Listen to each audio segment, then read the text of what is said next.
Cocktail Chronicles is a multi-digital media publication to empower consumers on their beverage choices, both alcohol and non-alcohol. And one way of us doing this is through the radio show that I have called 100 Proof Radio Show that comes on every Tuesday from 10 p.m. to 11 p.m. right here on the Sensation Station Network in Atlanta, Georgia. And we just recently had a show that addressed this whole topic. It was called Cocktails and Marketing, and we talked about the advertisement of liquor organizations, and we took it from the angle of them targeting the black community, flooding our neighborhoods with advertisement and liquor stores, or are they actually giving back to the communities, the minority communities where they are so prevalent in? One of my divisions of Cocktail Chronicles is the Minority Money Matters division, and that's our advocacy component where we hold liquor companies to be corporate socially responsible, to actually give back. And we just wanted to bring awareness to consumers of how they might be targeted for alcohol and sugary drinks.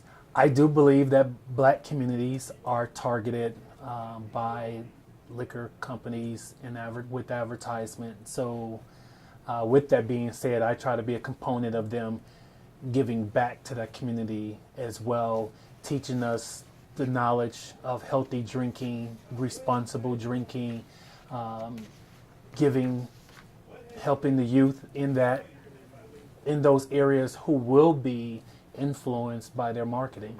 Well, I do know that the NFL made some changes to liquor advertisement. So at one point they pulled it where no liquor advertisement will be shown during any games. However, they came back and made it where you can do beer commercials. So I don't believe they've gone back to showing alcohol or spirits. It's just beer. So I think that is one step of them acknowledging some level of responsibility. But I do think that there's still other ways. There's still a long way that they have to go. And I do think that individuals have to take some responsibility of being knowledgeable and conscious of how they're being influenced through marketing and advertising, which is what my show is all about, is to make you conscious that these things are happening and that they are taking place. I mean, I think under 21 individuals are still, I've jumped across the board on this. At one point I was for 18, because I feel like if you can be registered to vote, if you can go serve your country, you should be able to have a drink as well. But there is a level of responsibility that has to go along with it.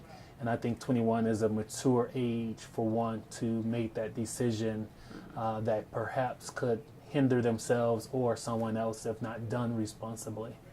Well, the brand is I do obviously a lot of PR. I think that I have seen at least 500 clips, whether it's articles in the press, newspapers around the world, or television, so PR is a huge piece of it, because that's where the true story is told when you're talking about advertising or false advertising, but just advertising in general, that the story is truly only told when you're looking at earned media. So I focus a great deal on that. We have a wonderful investor who also just happens to be one of the best marketing and branding firms there is in the United States. And so they really lead that piece of it on the branding side. You met Kenny Burns earlier. He has a great eye for when it comes to social media and knowing the new media, if you will, because folks like me that are still stuck in the stone ages when it comes to media and marketing, and so you got people like Kenny that trying to bring me to this century. I don't know if I'm going to get there or not. But there are different ways to reach different people. So if I am looking at Uncle Nearest to reach someone who is a white male that is 60 years old, I have to use a completely different mechanism than I'm using for an African American woman who is 28. Very different. And so you have to look at what is going to reach each person. but you want to do it in such a way where it brings them in versus feeling as though you are targeting them and using them.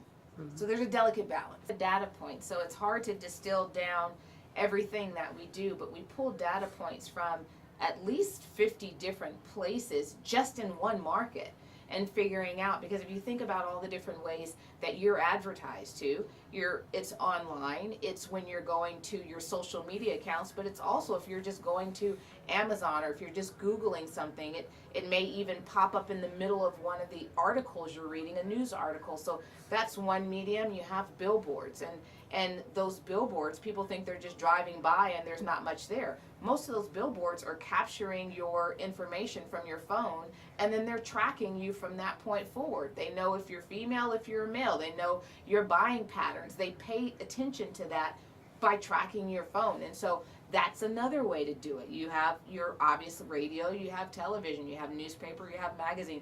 There's so many different ways to really get your message across. So it's always going to depend on what is your budget and what is going to be your ROI for each and every one of those different options that you have.